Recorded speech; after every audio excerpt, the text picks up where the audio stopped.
le jour 1, on fait péter les serveurs avec des milliers de personnes qui téléchargent l'appli et connectent le compte bancaire. Incroyable. Donc ça marche, c'est validé. Et très rapidement, d'ailleurs, les banques ont tout fait pour nous bloquer. Essayer de repérer que c'était un robot, que c'était nous, essayer de nous bloquer. Donc c'était le jeu des chats à la souris. Nous, on ne se payait pas. On s'est endetté d'ailleurs pour vivre. Moi, j'ai pris un prêt à la banque pour, je crois que c'était 20 000 € pour pouvoir me loger et me nourrir. On fait tout le deal. Et je crois, je sais plus si genre 1 jour ou 2 jours avant de faire le virement, le closing, en fait, on va pas le faire. Et là, je leur dis, mais je comprends pas, vous avez fait affaire pourquoi ? En fait, c'est compliqué, etc. On peut pas te le dire au téléphone, il faut que tu viennes au bureau. On vient au bureau, et là, il me présente un dossier juridique. Il me dit, tu peux pas partir avec, mais tu peux le consulter. Là, d'ailleurs, mes business angels, ils m'ont dit plusieurs fois aujourd'hui, plusieurs fois dans l'histoire de Bankin, ils ont rayé la ligne. Ils se sont dit, ce truc-là, il est mort. Et notamment à ce moment-là. Bonjour, je suis Michael Ohana, fondateur d'Alumni, une structure de préparation aux entretiens en finance et en conseil, également fondateur d'AE Search, un cabinet de chasse de tête spécialisé dans les fonds de private equity, de venture capital et les sociétés en portefeuille. J'ai le plaisir d'accueillir aujourd'hui Johan Burkovic, fondateur de Bankin et Bridge. Johan, bienvenue. Merci, Michael. Johan, est-ce que pour commencer, tu pourrais nous présenter Bankin et Bridge ? Donc Bankin, c'est une application mobile à destination de tout public qui facilite la gestion d'argent, la maîtrise du budget, éviter les situations à risque, réussir à épargner chaque mois. Globalement, on l'a lancée en 2011 et aujourd'hui, elle existe toujours. C'est une entreprise rentable. Donc ça, c'est la partie Bankin. La partie Bridge, c'est une entreprise B2B, de la FinTech également, qui permet de connecter l'ensemble des banques pour soit récupérer l'information sur les comptes bancaires, ce qu'on appelle l'agrégation bancaire, récupérer les soldes et les transactions, dans une multitude de use cases. Et nous, principalement, on est leader dans la comptabilité, c'est-à-dire qu'on aide les logiciels comptables à connecter les comptes bancaires de leurs clients pour avoir la donnée automatiquement dans le logiciel et faire la comptabilité. Donc ça, c'est un des premiers use cases. Et Bridge fournit également des solutions de paiement qu'on appelle account to account. Donc c'est paiement par virement d'un compte A à un compte B directement, sans passer par les tuyaux de carte. Super clair. Donc, Bankin, c'est une appli consumer. Vous aviez combien de téléchargements à date ? Alors, en téléchargement, ça doit Ou être... de daily active user ? En fait, on parle plutôt en user et plutôt des users actifs qui se connectent en moyenne. En tout cas, sur Bankin, c'est 25 fois par mois. Donc, c'est quasiment tous les jours. Et en France, on a à peu près 1 million d'users. Enfin, moi, je ne suis plus dans la boîte. C'est les équipes aujourd'hui qui gèrent ça. Le podcast sur lequel on te reçoit aujourd'hui, c'est le Big Deal. C'est un podcast qui est dédié au métier de la transaction. On reçoit des banquiers d'affaires, des avocats, des entrepreneurs, des venture capitalistes pour parler des transactions. Et en fait, moi, ce qui m'intéresse dans ton aventure Bankin et Bridge, c'est de comprendre à quel point cette aventure a été une aventure frugale, de se concentrer sur les événements de levée de fonds, mais également l'événement de cession qui a clôturé un premier chapitre dans l'aventure de Bankin, et également comprendre les différentes transactions, peut-être négociations que tu as dû avoir avec le régulateur, avec les institutions européennes, les différents peut-être lobbies auxquels tu as dû faire face, parce qu'en fait, tu t'es attaqué au marché de la banque. On couvre pas mal de sujets, du coup. Ouais. Donc, pour commencer, j'aimerais qu'on parle des levées de fonds de Bankin. Nous, on s'est rencontrés dans les couloirs de l'incubateur de l'ESSEC. Moi, j'avais commencé en 2012, toi un peu avant. Est-ce que tu peux me parler de l'histoire de Bankin d'un point de vue fundraising ? Donc, on est un incubateur ESSEC avec mon cofondateur. On décide de créer une boîte. On se dit qu'on attaque un sujet qui est fondamental dans la société, qui est la gestion d'argent. À l'époque 2011, il y avait beaucoup d'innovations dans beaucoup de secteurs, mais pas sur le sujet de la gestion d'argent. Donc on s'est dit, est-ce qu'on ne va pas innover et fournir une solution qui permettrait à n'importe qui de mieux gérer ça ? Et donc on se lance un peu la fleur au fusil. C'est-à-dire qu'à part cette idée, on n'a aucune idée de ce que c'est de créer une boîte, de lever des fonds. Bref, on est encore étudiant, quoi. Et on se lance dans un contexte où il faut comprendre que chaque personne avec laquelle on discutait nous disait oui, c'est super comme idée, mais vous n'y arriverez jamais. C'est impossible. C'est pas possible parce que il faudrait connecter les comptes bancaires, et ça, c'est pas possible. Et si vous y arrivez, jamais personne va utiliser une application qui n'est pas l'application de la banque. Et puis, juridiquement, je vois pas comment c'est possible que tu puisses connecter à la compte bancaire comme ça.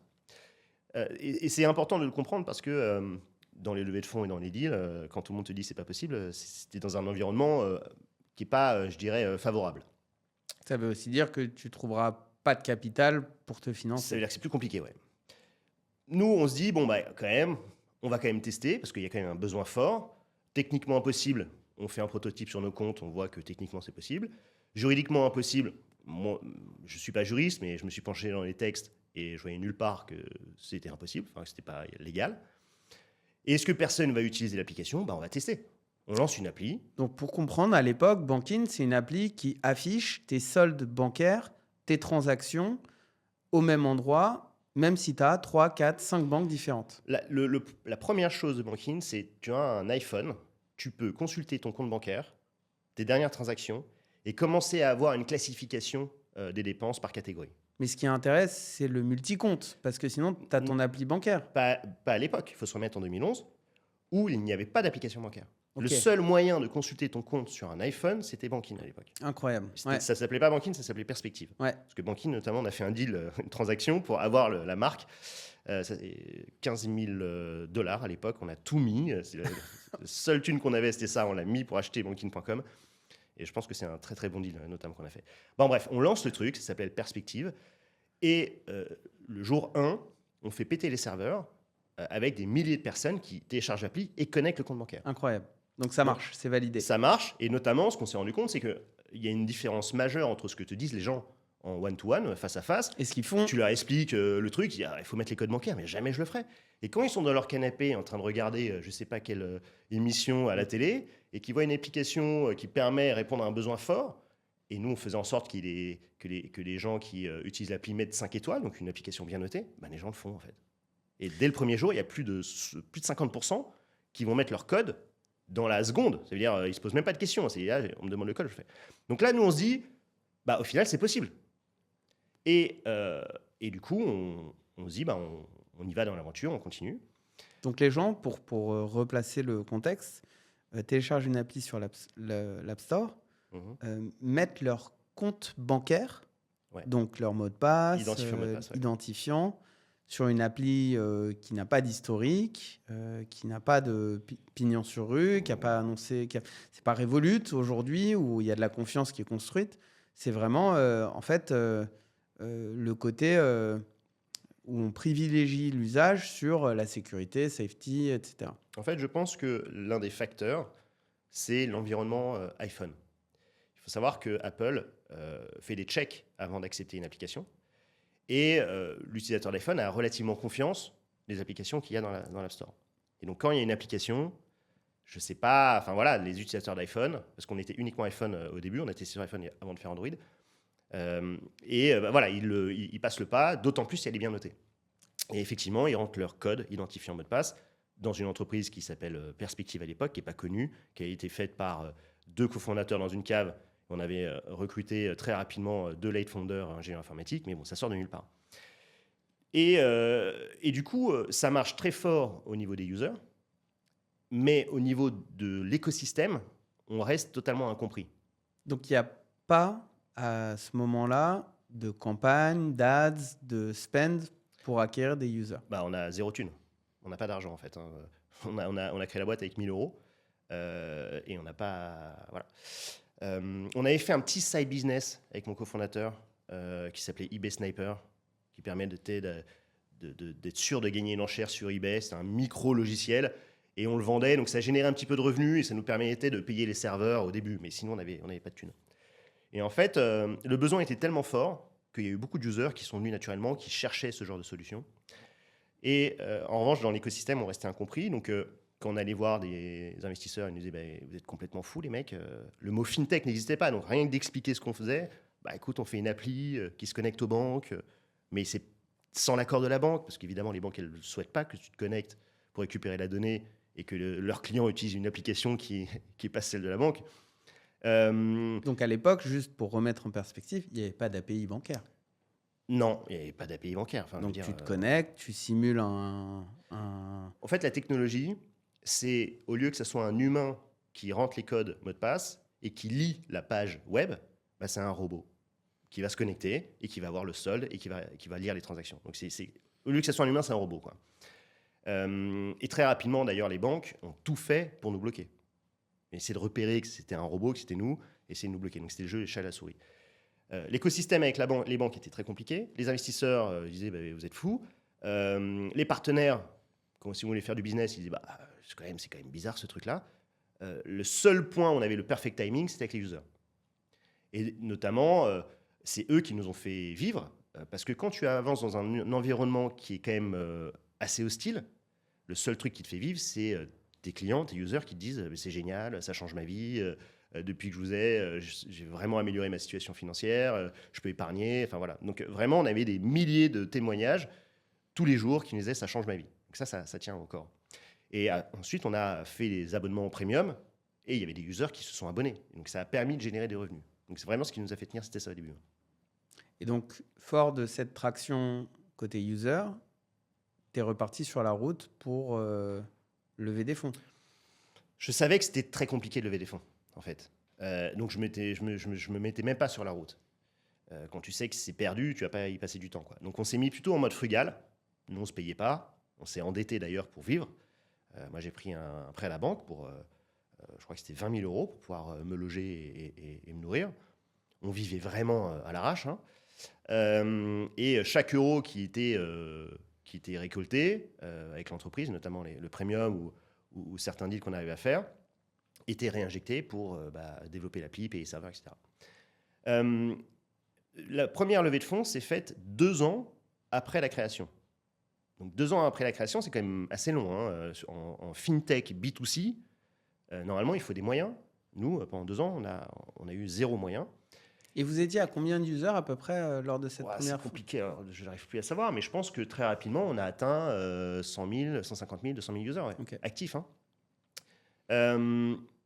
Et là, en fait, nous, ce qu'on a fait, c'est qu'on a contacté une boîte qui s'appelait AppGratis, qui met en avant des applications mobiles qui, normalement, sont payantes, les places gratuites.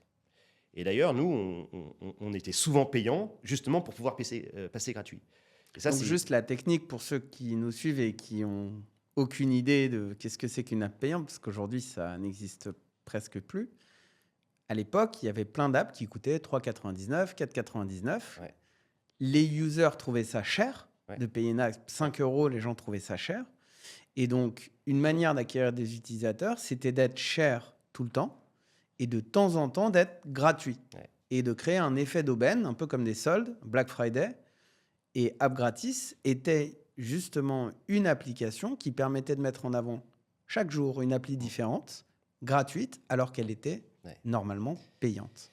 Déjà, ça, c'est un levier marketing que tu n'as pas forcément idée d'utiliser si tu as de l'argent. Si tu as de l'argent, tu te dis, moi, je veux une application que tout le monde veut utiliser, je suis gratuit et je vais dépenser. Nous, on n'a pas d'argent, donc on se dit comment acquérir des users. On a fait cette technique-là en découvrant que, en étant payant, cher, et en faisant en sorte qu'il y avait beaucoup d'users qui mettaient 5 étoiles, le jour où tu passes gratos, il y a énormément de blogs qui parlent de toi. Parce que tu passes gratos ce jour-là. Tu remontes dans les stores, tu es visible, et là, tu engranges beaucoup plus de users en une journée que si tu étais tout le temps gratuit. Et notamment, AppGratis, c'était un des blogs au début, et après, c'est devenu une application qui était très puissante là-dedans, qui mettait en avant et ça générait beaucoup de users. Donc, on va voir AppGratis, notamment Simon Davla, qui est le cofondateur. Et nous, on essaie de négocier une campagne de mise en avant. Tu vois, et vu qu'on n'a pas d'argent, une campagne gratos, quoi. On ne va pas payer. Enfin, voilà, c'est juste, on est payant, on passe gratuit. Est-ce que ça serait... Et on lui a expliqué notre appli, on lui a expliqué aussi la traction qu'on avait. Et il s'est dit, waouh, en fait, ils ont beaucoup d'users, quoi. Et lui, vu qu'il connaissait bien les applis, il s'est dit, c'est pas si souvent qu'on voit une application comme ça, sur un sujet qui est quand même méga important, hein, c'est pas futile, avec beaucoup d'users. Et il a dit, écoute, je sais pas si elle est mise en avant, mais peut-être ça m'intéresse d'investir dans la boîte. Et là, il nous a fait rencontrer un de ses associés, Franck Luer, qui lui-même nous a fait rencontrer un troisième qui est Didier Kuhn. Et ce sont ces 3 premiers business angels qui ont mis chacun 100 000 euros, un peu plus, 125 000. Enfin, on a levé autour de 350 000 euros avec ces 3 investisseurs après 2 ans. 350 000 euros. Ce qu'il faut savoir, c'est que Simon, pour la petite anecdote, m'a raconté qu'il a mis tout le cash qu'il avait à l'époque Ouais. dans ta boîte. Ouais. Bah, preuve qu'il est un peu fou. Hein. Et Parce il qu'il m'a fallait dit- être un peu fou pour miser sur nous à l'époque. Il m'a dit, j'étais complètement... c'est pas du tout quelque chose qui est recommandé, c'est pas du tout Ah ouais, une non. best practice. Et pour le coup, et donc là, je spoil un tout petit peu, mais ça a été probablement un des meilleurs deals de sa vie. Et il a été complètement fou de le faire et je crois pas du tout qu'il le regrette. Hein. Je pense qu'il est très content d'avoir fait ce deal. Mais à l'époque, il faut se dire que ces mecs-là, donc 3 business angels, ils ont réussi à mettre, pour Simon, tous ses économies, pour les 2 autres, une part significative, dans un projet où personne voulait investir hein, à la base. Hein. Enfin, c'était Dans un on était écosystème incompris. Hein. où il n'y avait pas de levée de fonds, Il y avait où il n'y très peu de avait levée pas de de fonds, fintech, il y avait pas de où il n'y fintech. avait pas d'exit. Il n'y a pas d'exit. C'était juste, bon, ils ont cru en nous, ils se sont dit, il y a un truc qui émerge, on aime bien les gars, on y va, quoi. Donc en fait, tu as levé des fonds malgré toi. Oui, parce qu'on cherchait pas enfin, on pensait pas qu'on était capable de lever des fonds. Donc là, au final, on fait une petite levée de fonds. Donc tu lèves 350 000 euros. C'était quoi la valo? Est-ce que tu peux communiquer là-dessus? Je me souviens plus de ce que c'est la valo. Mais c'était des valos qui n'étaient pas du tout les valos qu'on voit aujourd'hui. Hein. C'était des valos de 2013, quoi. Hein. Donc je sais plus. C'est quoi? C'est 1,5 million, 2 millions? Non, ça doit être un peu plus, je pense. Je sais plus. Ok. Je sais plus. Enfin, sincèrement, je sais plus. Mais bon, ça doit être 20% du capital, un truc comme Ouais. ça qu'on a lâché, quoi. Ouais. Ouais, donc 1,5 million probablement. Ouais, je sais plus. Ouais. Ouais, bref. Mais il faut aussi remettre dans le contexte que 350 000 euros pour une fintech B2C après 2 ans d'existence, C'est rien. c'est rien. Mais pour nous, c'était gigantesque. 350 000 balles. Première chose qu'on a faite, c'est qu'on a recruté des premiers ingés. Et je ne sais même pas si on s'est versé de salaire à ce moment-là. Ou alors on s'est versé un salaire, mais genre 1000 balles, tu vois. C'était juste pour rembourser. Moi, je commençais à rembourser 500 euros de prêt par mois. Enfin, j'ai commencé à être pris à la gorge, quoi. Et avec ces 350 000 euros, on a tenu 2 ans supplémentaires. Et notamment, on était une des premières. On a débloqué un tout petit peu de budget marketing, notamment quand Facebook a lancé les mobile ads. À l'époque, je ne sais pas si on se souvient, mais Facebook, le marché avait une inquiétude sur est-ce que Facebook va réussir à monétiser sur mobile. Et le marché était convaincu que Facebook n'allait pas réussir pas. à monétiser. Ouais. Je me souviens très bien. Et il lance les mobile ads en France. Et Simon Davla, qui connaît très bien l'écosystème, nous a dit, les gars, vous devriez tester. Et on a été le premier acteur en France, Bankin, à investir sur les mobile ads Facebook. C'est moi qui fais les créas. Je me souviens, je suis sur PowerPoint, je fais ma créa. Il y avait l'interface Facebook qui était vraiment en bêta. Je mets les trucs. J'ai mis 1000 balles. Le truc, il s'enflamme. Et c'était genre 1 centime ou 2 centimes de téléchargement. Incroyable. Donc avec 1000 balles, tu peux y aller. Moi, si j'avais eu 1 million d'euros à l'époque. Et là, ça commence à envoyer. On se dit, wow, c'est quoi ce truc? Donc voilà, on a fait avec très très peu de moyens, on a vraiment optimisé. Toutes les connexions bancaires déjà à l'époque, on a tout fait en interne. C'était un énorme taf. Donc en fait, il faut se rendre compte qu'on faisait beaucoup avec très très peu de moyens. Juste pour que les gens comprennent, chaque banque a une interface différente. Et donc, ton robot, tu dois le programmer pour qu'il comprenne l'interface de chacune des banques. Et dès que la banque change l'interface, puisque vous étiez dans ce jeu entre... Ils essayent de vous bloquer. Et donc, en fait, ils changent le CSS, ils changent les codes, ils teintent les boutons pour que ton robot il n'arrive plus à reconnaître les touches. Je me souviens très bien. Ouais. Vous êtes obligé de reconnecter ou de rafistoler votre robot pour qu'il se rende compte des changements. Il y a une techno par banque. Donc c'est un robot spécifique qui doit comprendre comment se connecter, quel est le système de sécurité, comment lire le site web, le compte courant est là, le compte épargne est là, les informations sont structurées de la même manière. Et effectivement, les banques essaient constamment de détecter nos connexions pour les bloquer. Et quand tu commences à envoyer à 5 heures du matin, parce que nous, on voulait que les comptes soient rafraîchis pour envoyer des alertes, savoir s'il se passe quelque chose d'important sur ton compte. Vous voyez, quand tu te réveilles, hop, s'il s'est passé un truc d'important, tu le sais. Et donc, on rafraîchissait les comptes autour de 5 heures du matin. Et quand tu commences à envoyer 50 000 requêtes à la même seconde auprès de la banque, elle commence à se dire « Oh putain, il y a un truc qui ne va pas ». Donc il y a toute une techno aussi derrière qu'on a mis en place pour Lisser les lisser, connexions. faire un créer- robot plutôt qui se connecte en une seconde et qui dit tout en une seconde, où là, la banque arrive à détecter, on fait un robot qui est un peu plus lent, qui simule un peu un humain. Bref, il y avait plein de solutions là-dessus. Mais tout ça pour dire que c'est un énorme boulot. Et avec ces 350 000 euros, on a tenu 2 ans supplémentaires. Et là, encore une fois, on a fait une nouvelle levée de fonds, donc après 4 ans. Et ce n'était pas une levée de fonds voulue non plus.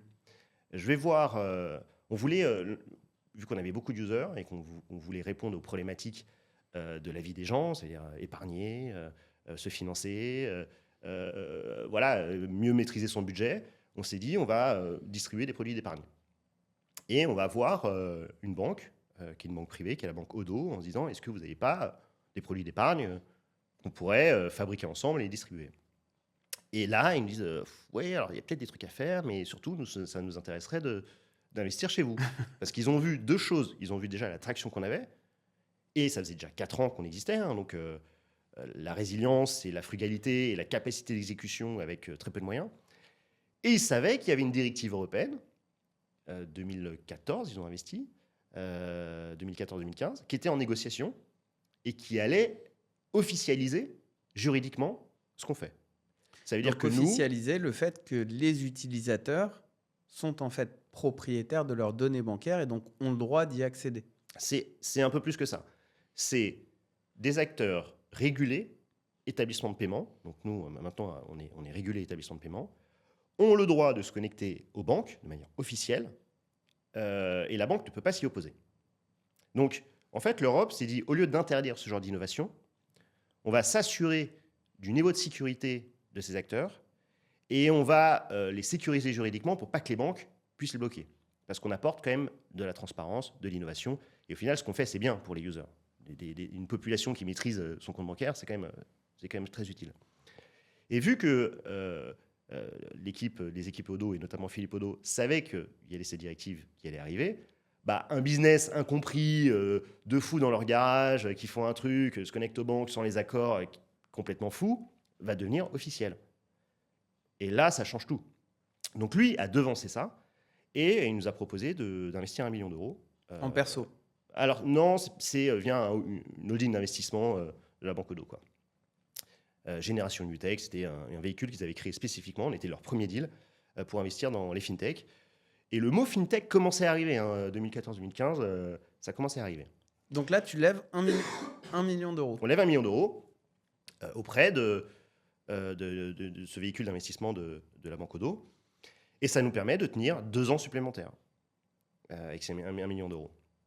Et à ce moment-là, vous commencez à vous payer correctement? Pas correctement. 1 million d'euros, c'est pareil, hein, après 4 ans, quand nous, on avait commencé à avoir beaucoup d'users, et surtout qu'on avait besoin d'argent pour recruter, payer le salaire. On générait des revenus, hein, on avait quand même déjà pas mal de users premium. On commençait à avoir certaines distributions de produits, mais c'était encore au balbutiement, parce que la plupart des partenaires se posaient aussi des questions sur est-ce que c'est possible. Mais bon, quand tu as 4 ans d'existence, ils disent bon, ça va être possible, mais il y a quand même des freins. Et donc, 5 millions d'euros nous a permis un petit peu plus de structurer globalement la boîte et d'investir un petit peu. Mais c'est relativement peu encore, hein. La directive européenne est passée. Elle a été signée en 2015. Elle a mis du temps avant d'être implémentée en droit national et exécutée, c'est 2018. Mais la première chose que ça a fait quand ça a été signé en 2015, c'est que là, enfin, on a eu accès aux fonds d'investissement. Parce que les fonds d'investissement, maintenant, comprenaient ce qu'on faisait. Et quand un fonds d'investissement s'intéresse à ta boîte, ils font une due deal juridique.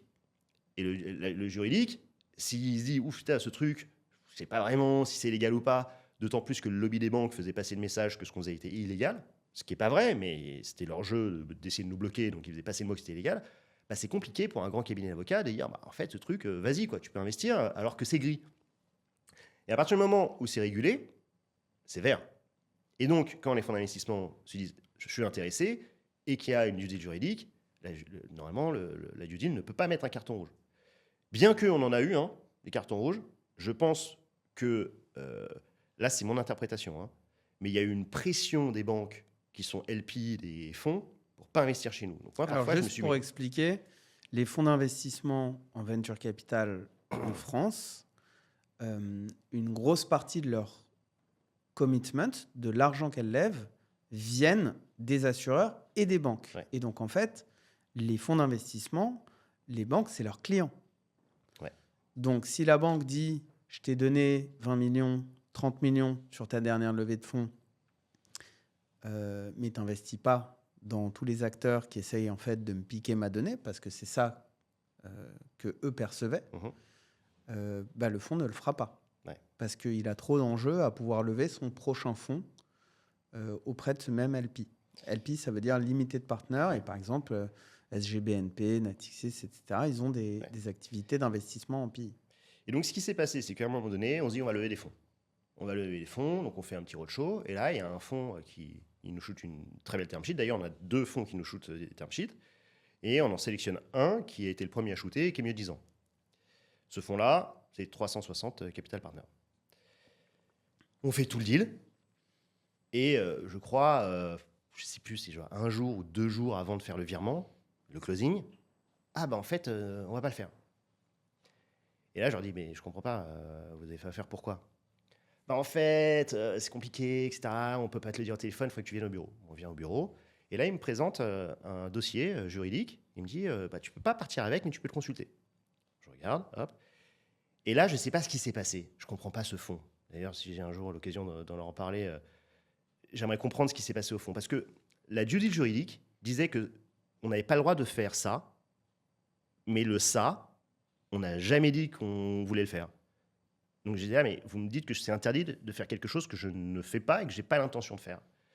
Et notamment de dire, on n'a pas le droit de revendre la donnée des users. On ne la revend jamais, la donnée users. On n'a jamais prévu de le faire. D'ailleurs, c'est notre actif, la confiance des users. Voilà.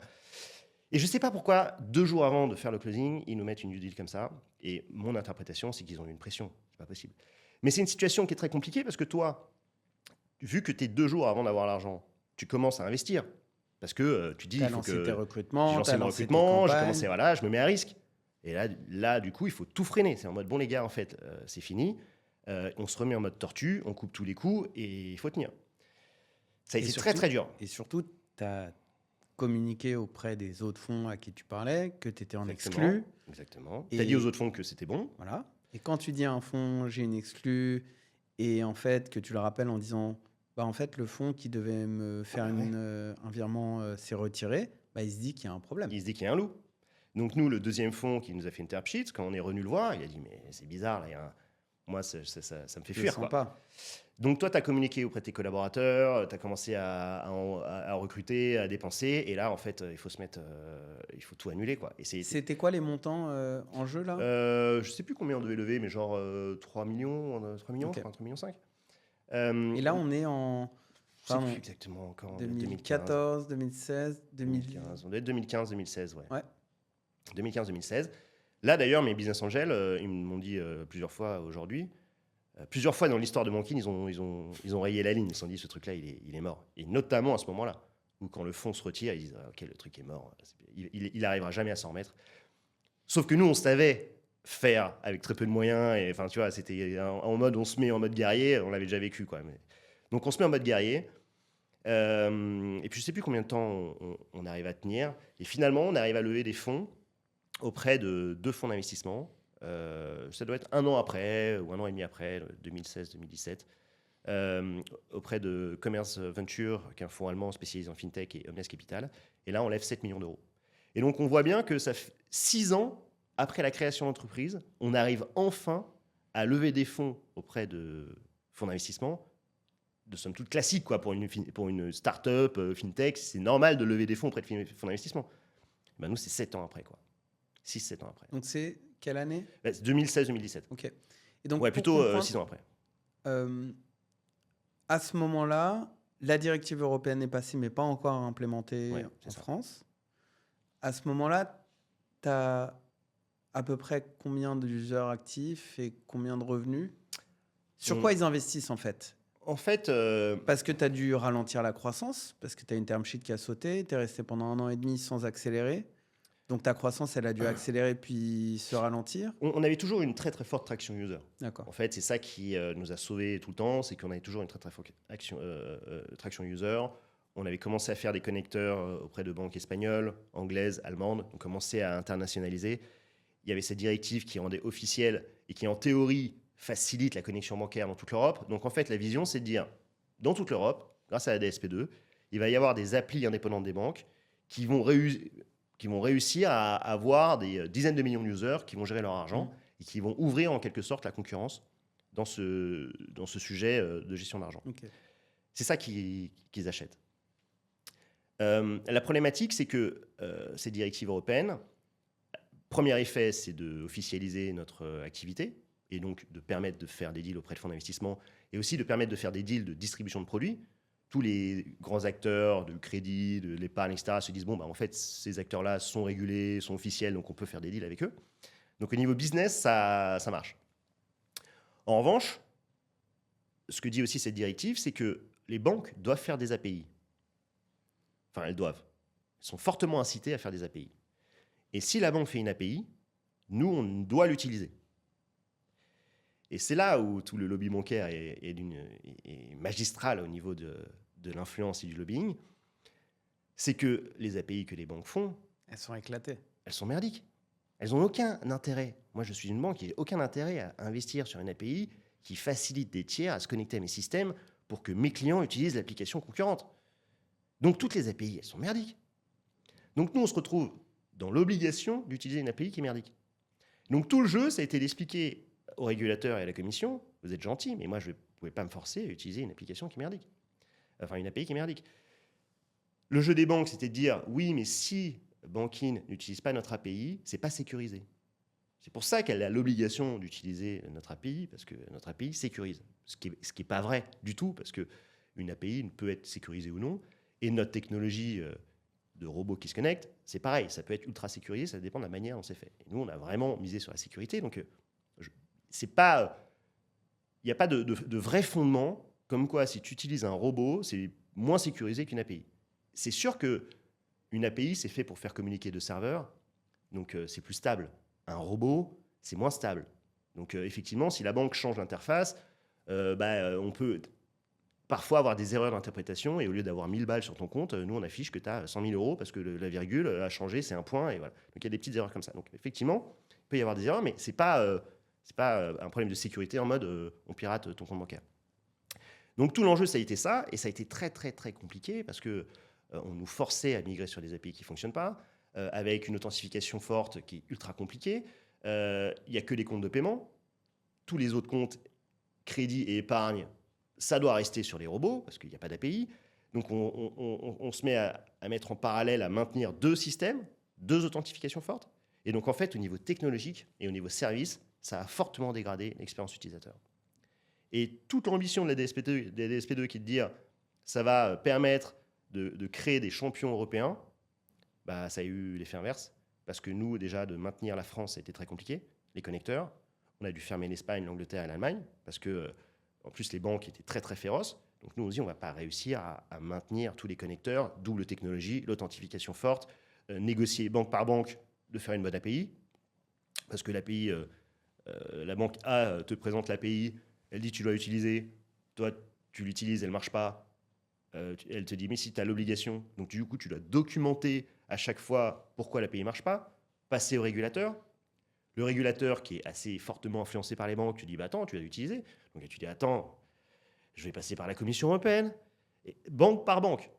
Donc c'est un boulot gigantesque. Donc en fait, à partir de ce moment-là... Et vous aviez choisi de faire ce boulot, donc de rester entre guillemets dans les clous, ou d'avoir un stream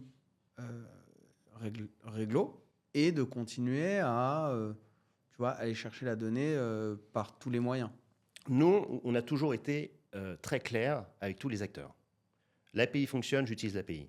Elle ne fonctionne pas, j'utilise pas l'API. Je ne peux pas utiliser quelque chose qui ne fonctionne pas. Et elle fonctionne moyennement, j'utilise pas. En fait, il faut que ça fonctionne, sinon ça ne marche pas. Et la directive, d'ailleurs, parce qu'on a été très impliqués dans cette directive, c'est ce qu'elle dit. Hein. Elle dit, si ça ne marche pas... Et tout l'enjeu, c'est la banque dit que ça marche, et nous, on dit que ça ne marche pas. Et en fait, c'est ça la négociation. Mais tout ce qui est technologique de la DSP2, au final, c'est une esbrouffe. C'est une arnaque, en fait, ce truc-là. Parce que la banque dit, c'est pas sécurisé si j'utilise pas l'API, donc il faut que tu utilises l'API, mais c'est que pour les comptes de paiement. Et moi, je leur dis, mais ok, mais pour les autres comptes, comment je fais si tu fournis pas d'API? Ah, mais les autres comptes, on veut pas en entendre parler. Ah, mais d'accord, mais moi, du coup, je vais continuer à faire mon robot. Donc, c'est pas sécurisé. Épargne crédit. Quand je me connecte sur l'interface pour récupérer l'épargne crédit, il y a le compte de paiement. Donc en fait, tu es en train de me dire que je ne peux pas utiliser un robot pour les comptes de paiement, mais quand je m'y accède pour les comptes épargne et crédit, j'ai quand même accès, mais en fait non. Mais du coup, je vais utiliser une API, mais et en fait, c'est une arnaque totale. Ça double les technologies, alors que ça marche moins bien, et qu'il faut quand même que tu maintiennes la technologie d'avant, qui n'est pas interdite. Et la Commission européenne... Donc ça, c'est le volet implémentation technique Ouais. de DSP2. Ouais, Mais ouais. sur le fond, c'est une bonne réglementation. C'est une bonne réglementation dans la théorie et dans le côté juridique. Pardon. Mais sur la côté implémentation technique, c'est une catastrophe. Et est-ce que tu penses que le régulateur, il fait ça parce qu'il est tenu ou influencé par les lobbies bancaires, ou est-ce qu'il fait ça parce qu'il est incapable de bien le faire? Donc en fait, dans la chaîne, il y a plein d'acteurs. Tu as le régulateur national, bancaire. Tu as le régulateur européen bancaire, qui est l'EBA. Au niveau national, c'est la Banque de France. Échelle européenne, c'est l'EBA. Et tu as la Commission européenne et le Parlement européen. Et ensuite, tu as tous les acteurs économiques, les fintechs comme nous et les banques. La vraie bataille derrière ça, c'est une bataille business. C'est est-ce qu'on ouvre ou pas à la concurrence? Est-ce qu'on permet à des acteurs de concurrencer les banques sur certains volets de business ou non? C'est ça le fond. Sauf qu'on utilise les arguments de sécurité, qui sont plus ou moins vrais, pour faire passer des enjeux business. La banque, quand la banque dit quelque chose, le régulateur et la Commission européenne partent du principe que c'est sérieux une banque. Donc je vais prendre en compte ce qu'elle me raconte. Sauf que vu que c'est pour fermer en quelque sorte ou freiner la concurrence, on utilise des arguments détournés, qui plus ou moins vrais, en tout cas c'est détourné pour fermer la concurrence. Donc nous, notre enjeu, c'était de montrer que, en fait, comment ça fonctionne, que non, cette technologie, elle est pas non sécurisée, elle est sécurisée, ou en tout cas elle peut l'être sur certaines conditions, que ce que propose la banque, ça ne va pas marcher. Donc en fait, on était constamment à éduquer la Commission européenne sur la réalité du terrain par rapport à la théorie et au détournement que les banques peuvent faire des lois. Je me souviens qu'à l'époque, tu m'avais dit que dans les discussions qui précédaient cette réglementation, tu passais 2 tiers de ton temps à faire du lobbying d'une manière ou d'une autre, à la Commission. Ouais, je suis allé beaucoup à Bruxelles pour expliquer justement à la Commission européenne, parce que c'est la Commission européenne qui a la plume de la loi, c'est le Parlement européen qui la vote, et c'est les régulateurs nationaux qui influencent en quelque sorte en disant « nous, ça serait bien que la loi soit faite comme ça », et les banques essayent d'influencer les régulateurs nationaux et européens et la Commission européenne. Et nous, on essaie de se défendre là-dedans en disant écoutez, ce que vous avez écrivé là, ce que vous écrivez, ça va pas marcher, quoi. Et donc, la Juste DSP2... pour remettre dans le contexte, t'es minuscule à l'époque. Ouais, je suis minuscule. En fait, l'enjeu, je suis minuscule, mais l'enjeu est énorme. Parce que vu que c'est une directive européenne, sur un marché, sur un sujet qui est quand même le marché des paiements, Et donc, gestion d'argent, c'est énorme. Dans cette bagarre, le régulateur, il t'écoute. Pourquoi? Parce qu'il a l'intuition que, en fait, t'es David contre Goliath et que t'es la voix indépendante des consommateurs. Déjà, celui qui m'écoute, c'est pas le régulateur, c'est la Commission européenne. Et pourquoi elle t'écoute? Parce que la Commission européenne, elle a un enjeu qui est de dire, moi, je veux, en tant que Europe, déjà être souverain sur mes paiements. Et ce qu'on parle là, c'est la connexion. Alors, on va un petit peu dériver de ce qu'on fait, mais on arrive plus sur le business de bridge. Mais si tu as la capacité de connecter toutes les banques en Europe et que tu as accès au compte de paiement et que tu peux faire des API où tu vas pouvoir agir sur le compte de paiement et te faire des virements, ça veut dire que tu recrées une infrastructure de paiement et tu peux faire un paiement d'un compte A à un compte B par virement sans passer par Visa Mastercard.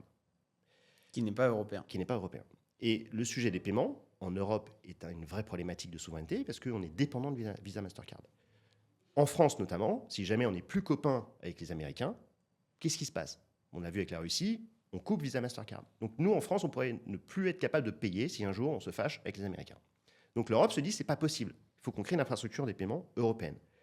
Notre technologie, je dirais, l'évolution de ce qu'on fait arrive naturellement à une nouvelle infrastructure des paiements par virement. Donc elle se dit, moi, je veux la souveraineté des paiements en Europe. Ensuite, je veux un marché européen unique. Moi, d'avoir des oligopoles bancaires très forts, bancaires et paiements très forts avec la France, il y a les grandes banques françaises, un oligopole assez fermé, l'Espagne, pareil, l'Angleterre à l'époque qui est sortie, l'Allemagne, l'Italie. En fait, ce sont des oligopoles très puissants nationaux. Moi, je veux ouvrir la concurrence et faire un marché unique européen. Et je veux aussi favoriser l'innovation. Parce que, ça, on peut reprendre les théories qu'on a apprises en économie, mais les oligopoles, ce n'est pas ça qui favorise l'innovation. Donc moi, je veux stimuler la concurrence, favoriser l'innovation, et en contrepartie, je veux m'assurer de la sécurité de ces innovations. Donc au lieu, parce que les banques voulaient, à la base, faire en sorte qu'on soit interdit. Donc au lieu de faire une directive qui autorise ce qu'on fait, une directive qui interdit. Et l'Europe a dit non, je ne vais pas interdire, je vais favoriser ce genre d'innovation tout en m'assurant de la sécurité. Donc ensuite, l'Europe, c'est la théorie, nous qui faisons les tuyaux, et entre nous qui faisons les tuyaux et la Commission européenne, il y a vraiment une distance. Donc nous, notre travail, c'est d'aller à la Commission européenne et leur dire, votre théorie, c'est ça, la pratique, c'est ça. Il faut qu'on arrive à matcher les deux. Le lobby bancaire essaie d'influencer pour dire, écoutez, nana, c'est bien votre truc, mais en fait, eux, ils sont contre, donc ils vont essayer d'influencer les textes en disant, il faut le faire de telle manière, c'est comme ça qu'il faut le faire. Et notamment parce que c'est plus sécurisé, etc. Donc c'est là où ils se sont dit, faut obliger les acteurs comme nous à utiliser les API que nous-mêmes, banques, on va faire. Donc c'est une manière de maîtriser la qualité du service et le scope. Donc c'est ça le travail. Les régulateurs nationaux, la Banque de France et l'EBA, ils ont un rôle au moment de la rédaction des textes, parce qu'évidemment la Commission européenne demande aux régulateurs qu'est-ce que vous en pensez, et eux sont très influencés par les banques, parce que ce sont des régulateurs bancaires à la base, hein. Et le mandat d'un régulateur, c'est la stabilité du système bancaire. Donc, qui dit stabilité, dit l'inverse de l'innovation et de la concurrence. Stabilité, c'est rien ne bouge. Si on voit qui est gouverneur de la Banque de France en France, c'est un ancien de BNP. Donc, on voit très bien, c'est à partir du moment où il y a ça, on a expliqué tout.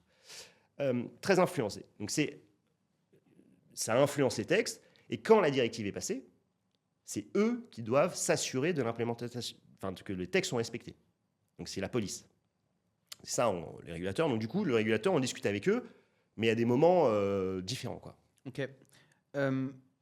Si je reprends l'historique, donc tu lèves 350, puis 350 000, puis 1 million, puis 3 millions. Non, les 3 millions, Pardon, on n'a pas les réussi 3 à les faire. millions ratés et 7 millions avec 2 fonds. Donc à partir de ce moment-là, tu te payes ? À partir de ce moment-là, 7 millions, ça met un peu plus de moyens. Donc on se paye, mais on se paye combien ? Qu'est-ce que ça change dans l'état d'esprit de l'équipe ? Déjà, tu peux constituer une vraie équipe.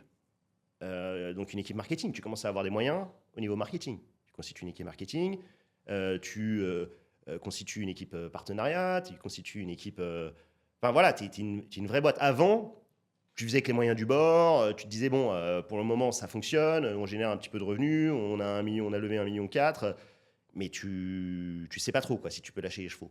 À partir du moment où tu as 7 millions, tu te dis, bon, bah là, je vais un peu plus lâcher les chevaux. Donc, tu investis fortement. Et d'ailleurs, le plan que tu as donné, que tu as vendu aux investisseurs, c'est d'y aller un peu plus fort. Sauf que, en parallèle, comme je disais, les connexions bancaires commençaient à foirer partout en Europe, donc on n'a pas pu étendre en Europe. Parce que ça devenait, c'est pas 7 millions qu'il aurait fallu lever, c'est 70, quoi. Mais donc, on a plutôt fermé les pays européens, on s'est concentré sur la France. Et là, on a fait en sorte que le service continue à très bien fonctionner, donc beaucoup de moyens mis dessus, et à commencer à mettre toutes les mécaniques de monétisation beaucoup plus performantes que ce qu'on avait pu faire auparavant. Ok. Et donc, on arrive au dénouement capitalistique de cette aventure, où vous vendez la boîte. Est-ce que tu peux nous en parler dans la mesure de ce qui est public ? Ce qui se passe, c'est que je crois que c'est en 2018-2017, j'ai des banquiers d'affaires qui commencent à m'approcher et qui me disent, écoute, on pense que c'est un bon moment sur le marché pour ta boîte. J'en parle notamment à mes business angels, qui eux, très intelligemment, je pense qu'ils avaient raison de me dire ça, ils m'ont dit, écoute, quand le train passe, t'es pas sûr si tu le loupes, tu sais pas sûr qu'il passera une autre fois. Donc là, si tu penses que tu sens que le train va passer, on devrait quand même étudier assez fortement cette option. Puis eux, ils sont rentrés il y a 6 ans.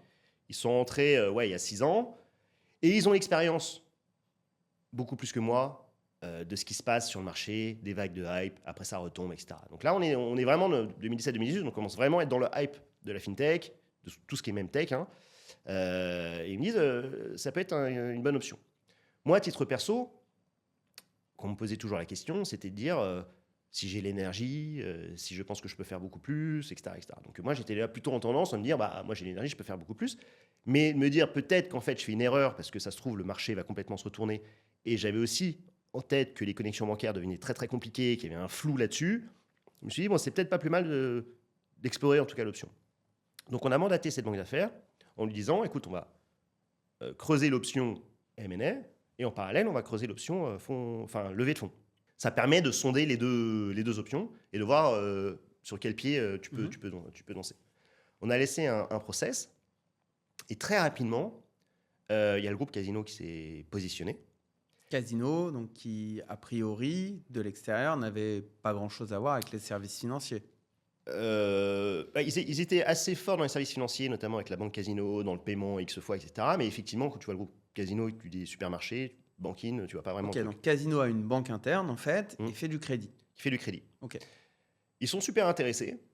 Et très rapidement, ils nous font une proposition avec une valo qui est très très bonne. Et ils nous demandent évidemment une exclusivité. Alors, très très bonne, il faut remettre dans le contexte, il faut remettre aussi par rapport aux valos que toi, tu avais ancrés sur ta dernière levée. Aujourd'hui, valo très très bonne, on a des valos qui closent à 5 milliards 3, des boîtes françaises qui lèvent. Donc, à l'époque, c'est quoi une bonne valo? Un range? En fait, quand je dis une valo très très bonne, c'est que par rapport En quelle année s'est vendu Litchi? Ça devait être C'était déjà 2017, fait je pense, 2016, 2017, je pense. C'était déjà vendu, ouais, je pense. C'était déjà vendu. Donc, c'est un deal à 50 millions, je crois. Ouais. Donc, en fait, ça ancre quand même dans la tête des gens une valeur de qu'est-ce que vaut une boîte de fintech qui se vend. Parce qu'en fait, il y a un disconnect entre les valeurs des levées de fonds et les valeurs des transactions. Mais surtout, quand je vois, moi, les chiffres de la boîte et la valo qu'on nous propose, c'est juste démentiel. Tu dis, on y va. Démentiel. Je me dis, franchement, un multiple comme ça, je suis pas sûr qu'on arrive à les choper mieux. Qui a ancré la valo dans la...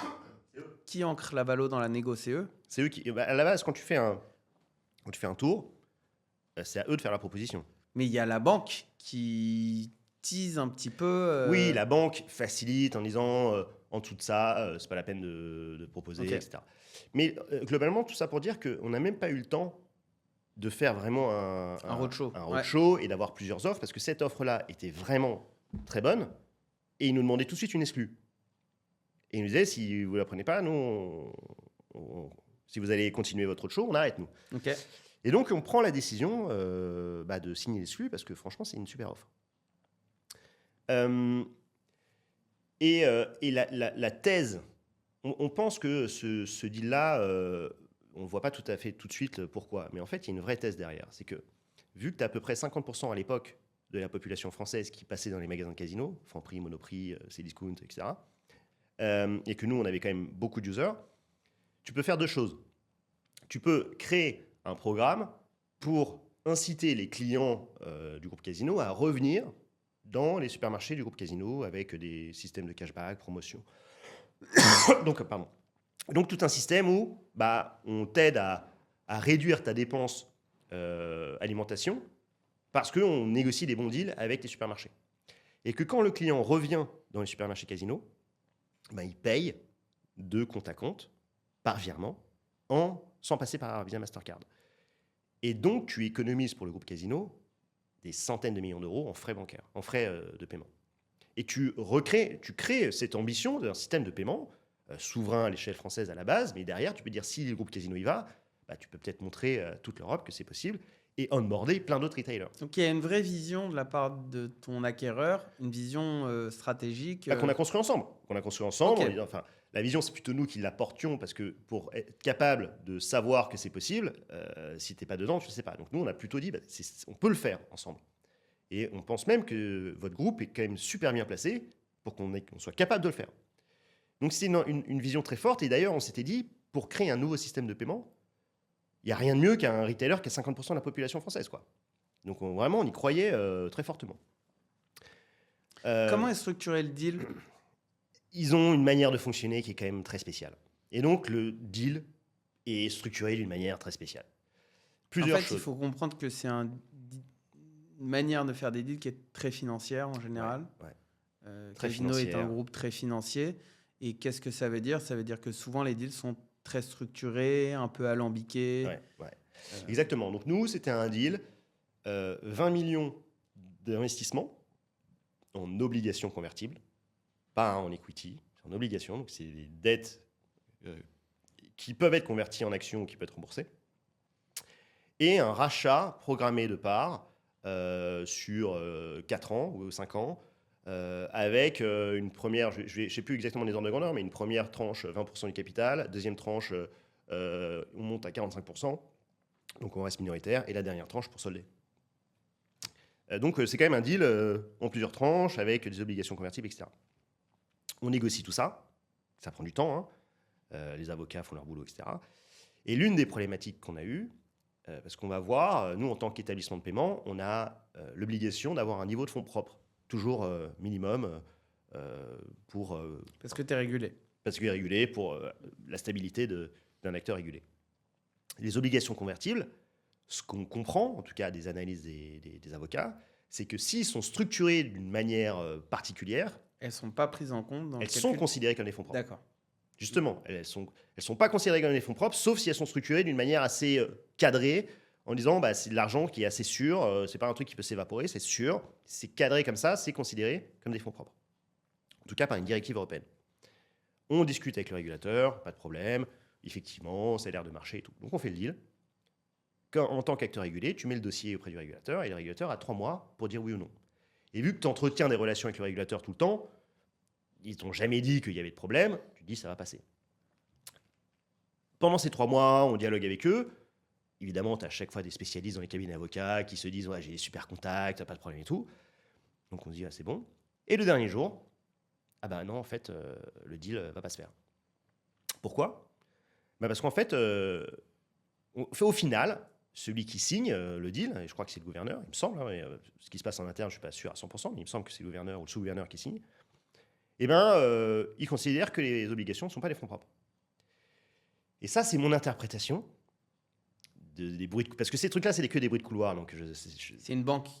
Non. C'est que ce que je comprends, c'est que la France était contre cette directive européenne qui considère que ces obligations convertibles structurées de telle manière sont considérées comme des fonds propres. Ils étaient contre. La directive est passée, mais qu'on ne l'applique pas. Ça, c'est mon interprétation. Sinon, je ne vois pas... Parce qu'on avait étudié les textes et tout. Donc, en gros, on n'est pas capable d'appliquer quelque chose qui est autorisé par la loi européenne. Donc, j'ai du mal à comprendre. Tout ça pour dire que le deal est capote à ce moment-là. Tout est à refaire. Il n'y a plus rien qui tombe. Sauf que toi, tu as signé. Tu as commencé à dépenser. Tu as fait ton roadshow. Tu as dit à tout le monde que c'était mort. Tu as commencé à dépenser parce que tu penses que tu vas avoir les 20 millions là, aujourd'hui. Et en fait, il n'y a plus rien. Donc, on a eu une chance, c'est que... et là, dans le mindset, c'est pas évident. Surtout que, on a une chance, c'est que le groupe Casino était quand même intéressé pour renégocier le deal. Mais ils auraient pu nous écraser total. Parce que là, dans ces cas-là, ils te tiennent par la main. Ils te disent, en fait, t'es dans la merde. Donc, en fait, on va baisser la valo, on va baisser les conditions, etc. Encore une fois, il faut comprendre que une fois que tu as communiqué au marché que tu es sur ce deal-là, si tu back off, le marché considère qu'il y a un problème et que du coup, tu deviens teinté. Et surtout, de repartir en roadshow et de repartir dans les nouvelles négos, tu reprends 1 an. Et donc, il faut avoir les reins solides, il faut avoir le cash pour tenir 1 an, alors que toi, tu as commencé à dépenser. Enfin, c'est... Et donc là, moi, en tout cas, je pense que ça, c'est un conseil dans tout deal. il faut avoir des alternatives. Et si tu n'en as pas, il faut que tu fasses comme si tu en avais des alternatives. Mais on est d'accord que toi, à ce moment-là, quand tu rentres en exclu, la définition d'une exclu, c'est que tes alternatives, tu les mets de côté T'en as pendant plus. le temps du deal. T'en as plus. On est d'accord. En revanche, là, moi, il n'y a plus de deal. Donc, je suis plus en exclu. D'accord. En théorie, je pourrais repartir en roadshow. En pratique, c'est super compliqué. Mais si tu veux négocier, il faut que tu montres à l'autre que tu es fort.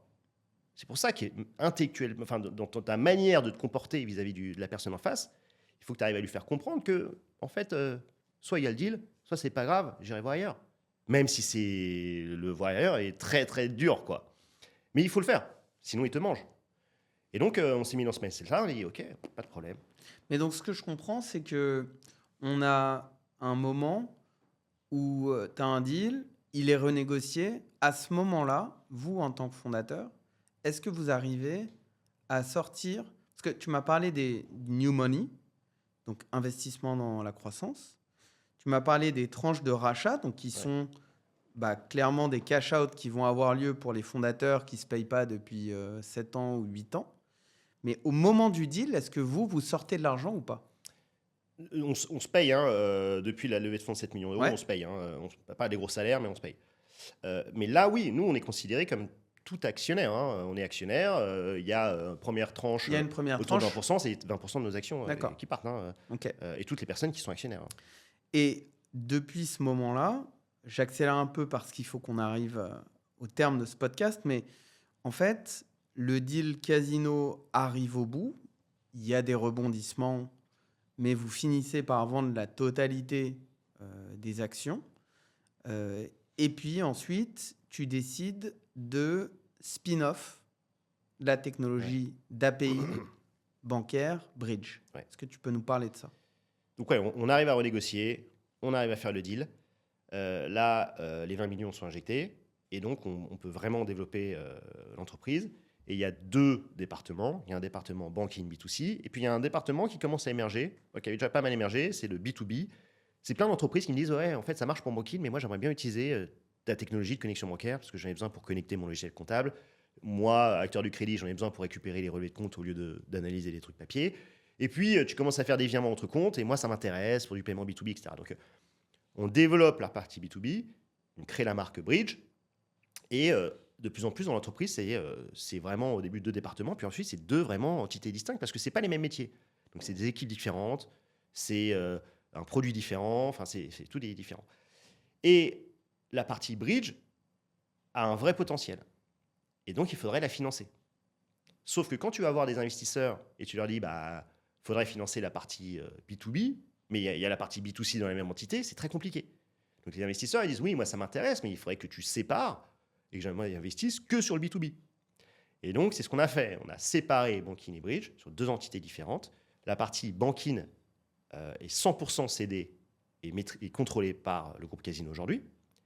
Et la partie Bridge, où on a fait rentrer 2 nouveaux investisseurs, Truffle Capital et le groupe BPCE, pour faire en sorte que cette technologie de connexion bancaire s'insère un peu partout dans la société, parce que c'est un vrai besoin des entreprises pour récupérer la donnée ou le paiement par Tu virement. renégocies un deal où tu dis on va carve out la partie Bridge, donc l'API bancaire, on la sort de Casino et on fait rentrer BPCE et Truffle. En fait, la structuration du deal, c'est Casino rachète l'ensemble et au même moment, je crois que le terme juridique c'est d'un instant de raison, tu sépares les activités et tu fais rentrer 2 nouveaux actionnaires dans la partie B2B et tu re-incentives le management. Ok, très clair. Et donc à ce moment-là, tu diriges Bridge, le temps de recruter un nouveau management,